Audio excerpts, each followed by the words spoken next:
Assalamualaikum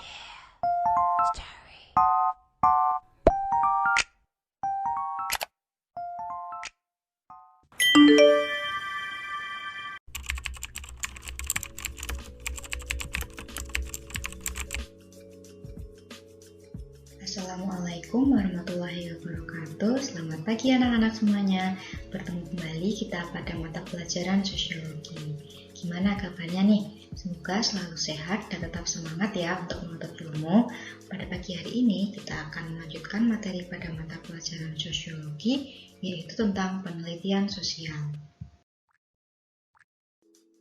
Nah, sebelum masuk pada pembahasan kita mengenai penelitian sosial, coba cermati gambar yang sedang ditayangkan berikut ini. Yang pertama ada manusia silver. Lalu selanjutnya nih, trading atau sekarang yang booming itu NFT ya. Tentu kalian juga udah familiar sama kata-kata trading dan NFT yang saat ini sangatlah booming di Indonesia, terutama di kalangan anak muda. Nah, yang terakhir nih, ada barut jalanan.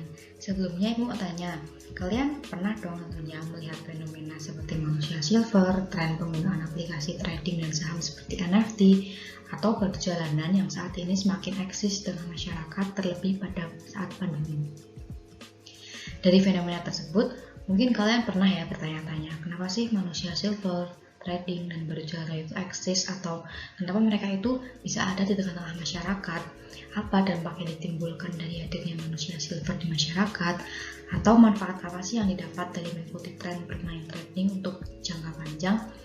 Nah, sebenarnya pertanyaan-pertanyaan kalian tersebut dan pertanyaan-pertanyaan lain yang tentunya banyak ya bermunculan di kepala anak-anak, sebenarnya dapat kita temukan jawabannya loh melalui penelitian. Biar lebih jelas, yuk kita simak materi yang akan diterangkan berikutnya.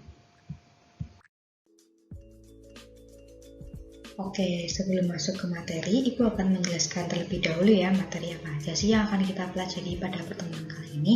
Jadi, hari ini kita akan mempelajari tentang pengertian penelitian sosial tentunya. Lalu, kita juga akan mempelajari tentang syarat penelitian sosial, jenis-jenis penelitian sosial, dan juga langkah-langkah penelitian sosial. Masuk ke materi pertama, yaitu tentang pengertian penelitian sosial. Coba Ibu akan bertanya terlebih dahulu nih, apakah kalian sudah pernah mendengar kata-kata penelitian atau penelitian sosial? Atau ada yang sudah tahu nih arti dari penelitian itu apa? Coba, kalau yang udah tahu, pause dulu video ini dan kalian bisa coba tulis di kolom komentar. Atau kalian mau mencari dulu nih kira-kira penelitian itu apa ya? Sebelum kita masuk ke materi kita mengenai pengertian penelitian sosial. Nah, kata penelitian sendiri itu diambil dari kata dalam bahasa Inggris, yaitu research, yang berarti artinya kembali dan search artinya mencari. Jadi, penelitian adalah kegiatan yang dilakukan untuk mencari kembali suatu pengetahuan. Lalu, apa itu penelitian sosial? Secara singkat, penelitian sosial adalah pendekatan ilmiah yang dilakukan dengan mengkaji masalah atau fenomena sosial untuk mendapatkan informasi yang berguna dan dapat dipertanggungjawabkan. Setelah mengetahui apa itu penelitian dan juga penelitian sosial, selanjutnya kita akan membahas tentang syarat dari penelitian itu sendiri. Jadi syarat penelitian umumnya itu terbagi menjadi 3. Yang pertama sistematis, yang kedua terencana, dan yang terakhir adalah mengikuti prosedur ilmiah. Untuk syarat penelitian sosial yang pertama ada sistematis. Apa sih yang dimaksud dengan sistematis? Nah, yang dimaksud dengan sistematis adalah penelitian harus dilakukan sesuai dengan prosedur atau langkah yang ada.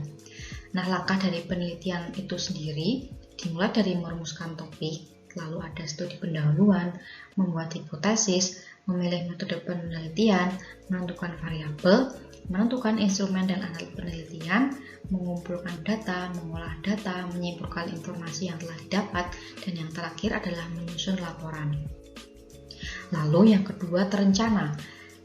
Maksud dari terencana ini adalah kita harus merencanakan penelitian dengan matang, seperti mempertimbangkan tenaga dan kemampuan diri sebagai peneliti, Lalu dalam manajemen waktu agar dapat berjalan sesuai dengan timeline atau rencana yang telah kita susun, dan biaya tentunya. Jangan sampai penelitian yang kita lakukan tidak maksimal, bahkan dapat berhenti di tengah jalan karena kita tidak merencanakan biaya yang akan dikeluarkan ketika melakukan penelitian. Lalu yang ketiga itu mengikuti prosedur ilmiah, yang berarti kita harus melakukan penelitian berdasarkan ilmu pengetahuan yang telah ada. Nah, setelah mempelajari dan tahu nih apa aja sih tadi syarat-syarat penelitian, pasti kalian udah pengen gitu ya terjun ke lapangan untuk melakukan penelitian secara langsung. Tapi kalian juga harus tahu dulu nih beberapa jenis penelitian sosial yang bisa kalian pelajari terlebih dahulu sebelum melakukan penelitian di masyarakat, agar nantinya kalian bisa mengidentifikasi penelitian yang sedang dilakukan ini termasuk jenis penelitian apa sih. Nah, untuk materinya setelah ini akan kita bahas ya. Jenis penelitian sendiri dalam klasifikasinya terbagi menjadi 4, yaitu berdasarkan tujuan, berdasarkan metode, berdasarkan jenis data, dan berdasarkan taraf pemberian informasi. Untuk lebih lanjutnya dan lebih jelasnya, yuk kita uraikan bersama-sama. Klasifikasi yang pertama yaitu berdasarkan tujuan. Pada jenis ini terbagi menjadi 2, yaitu penelitian dasar yang menguji ilmu tertentu dengan sebuah teori untuk mendapatkan teori baru. Lalu yang kedua ada penelitian terapan untuk menghasilkan sesuatu yang dapat digunakan atau diimplementasikan di masyarakat. Lalu klasifikasi yang kedua yaitu berdasarkan metode yang terbagi menjadi 4, yaitu penelitian historis, selanjutnya ada penelitian survei, penelitian eksperimen, dan penelitian observasi. Untuk lebih lanjutnya, penelitian historis adalah penelitian yang dilakukan untuk merekonstruksi sebuah peristiwa di masa lampau secara kronologis. Biasanya penelitian ini menggunakan catatan observasi atau pengamatan yang tidak dapat diulang kembali. Lalu yang kedua ada penelitian survei. Penelitian ini digunakan untuk memecahkan masalah praktis dalam masyarakat dan biasanya memakai angket untuk memecahkan masalah. Nah, kumpulan data pada penelitian survei ini dapat dilakukan dengan jumlah besar dan waktu yang sama. Selanjutnya ada penelitian eksperimen.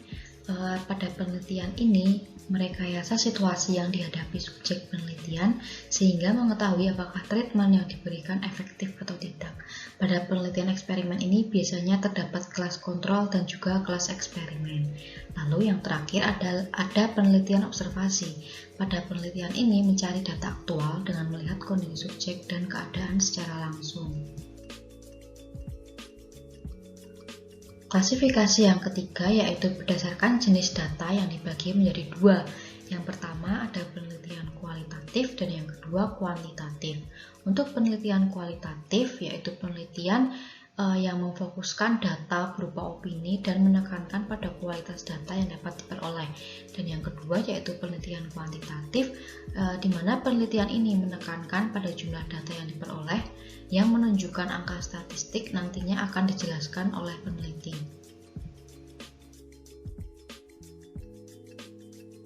Nah, yang terakhir nih, klasifikasi berdasarkan taraf pemberian informasi yang dibagi menjadi 3. Yang pertama ada penelitian deskriptif, yang kedua penelitian eksplanasi, dan yang ketiga penelitian eksplorasi. Untuk penelitian deskriptif sendiri, yaitu digunakan untuk mendapatkan gambaran detail pada suatu fenomena sosial.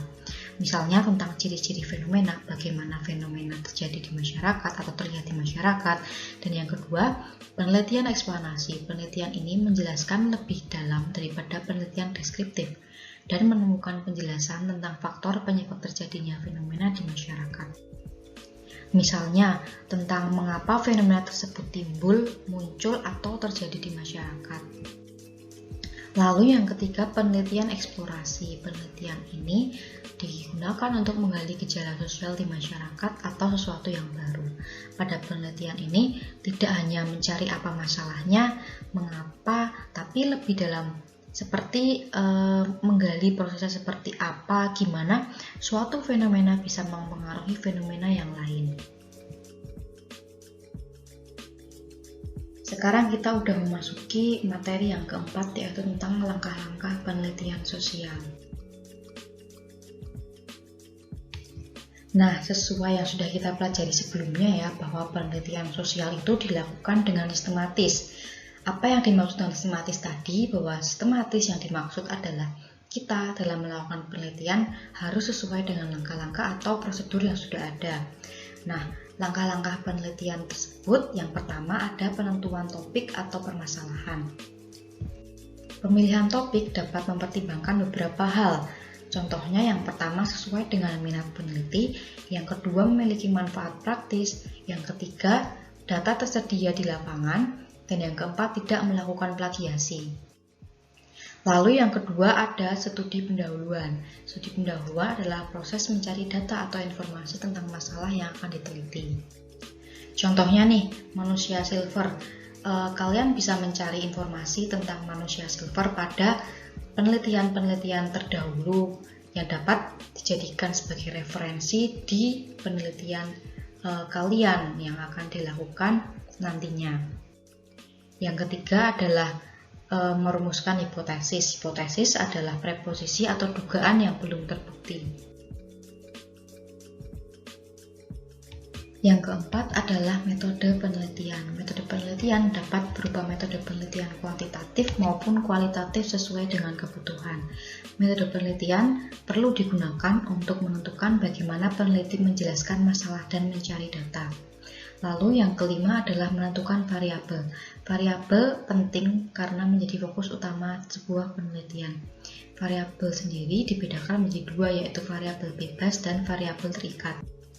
Variabel bebas adalah variabel yang memberikan pengaruh pada variabel lain, sedangkan variabel terikat adalah variabel yang dikenai pengaruh oleh variabel bebas. Nah, sebagai contoh, kalian bisa melihat gambar yang ada di kanan dengan judul pengaruh penggunaan Twitter terhadap literasi digital remaja. Pada judul tersebut, penggunaan Twitter atau aplikasi Twitter menjadi variabel bebas, yaitu variabel yang memberikan pengaruh pada variabel lain, dan literasi digital remaja menjadi variabel terikat atau variabel yang dikenai pengaruh oleh variabel bebas. Lalu langkah yang keenam adalah membuat instrumen penelitian yang dapat berupa pedoman wawancara, pedoman observasi, ataupun angket dan sebagainya. Yang ketujuh adalah tahap pengumpulan data. Pengumpulan data dapat melalui informan atau sumber lain yang relevan seperti dokumentasi, buku literatur, maupun gambar. Lalu yang kedelapan adalah tahap pengolahan data. Tahap pengolahan data dapat dilakukan secara kuantitatif dan kualitatif. Untuk kuantitatif sendiri, pengolahan data dilakukan dengan cara editing, coding, dan tabulasi. Dalam kualitatif, pengolahan data dilakukan dengan analisis data, reduksi data, display data, dan kesimpulan. Langkah penelitian ke-9 adalah kesimpulan. Kesimpulan adalah penarikan pola umum. Biasanya, kesimpulan dapat menggunakan kata-kata seperti berdasarkan hasil penelitian dapat ditarik kesimpulan sebagai berikut. Nah, untuk langkah yang ke-10 adalah menyusun laporan. Dalam menyusun laporan, peneliti harus menyusun kerangka terlebih dahulu atau outline agar penulisan laporan dapat dilakukan secara sistematis dan teratur. Penulisan laporan digunakan dan dibuat agar hasil penelitian diketahui dan diambil manfaatnya oleh masyarakat atau khalayak luas. Nah, anak-anak, itu tadi ya materi yang sudah kita pelajari pada pertemuan kali ini mengenai penelitian sosial lebih tepatnya. Tadi kita mempelajari tentang pengertian penelitian sosial, lalu ada syarat-syarat penelitian sosial, jenis-jenis penelitian sosial, dan juga langkah-langkah penelitian sosial. Semoga video pembelajaran yang Yuk buat ini dapat menemani anak-anak semua belajar di rumah dan dapat dipahami dengan baik. Jangan lupa selalu mereview kembali materi yang sudah dipelajari pada hari ini maupun materi-materi selanjutnya dan tetap melakukan latihan soal. Tetap semangat dan sampai jumpa di video pembelajaran sosiologi selanjutnya. Wassalamualaikum warahmatullahi wabarakatuh.